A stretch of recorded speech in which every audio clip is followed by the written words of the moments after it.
ओम नमः शिवाय। 52 day of yoga. आज हम कराला वशिष्ठ आसन। वो आसन थोड़ो सो कठिन है।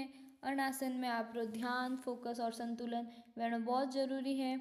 अण आसन थी बाजू और कंधा मजबूत बनेला, संतुलन और एकाग्रता वधेला, पेट, कमर, चरबी घटेला, हृदय और फेफड़ा मजबूत होवेला, गहरी सांस चालेला तो शरीर में ऑक्सीजन वधेला, तनाव घटेला और आत्मविश्वास वधेला, संतुलन राखता राखता मन शांत और स्थिर हो जावेला। अण आसन करने वास्ते आपने सबसे पहले घुटनों रा बल बैठ जाना है, वती धीरे धीरे अपना शरीर ने आगे की ओर ले जाना है।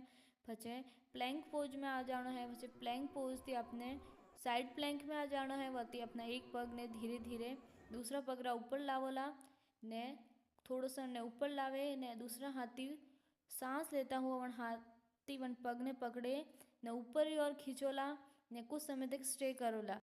वो आसन एकदम आराम थी करना है। धन्यवाद। हरिओम तत्सत।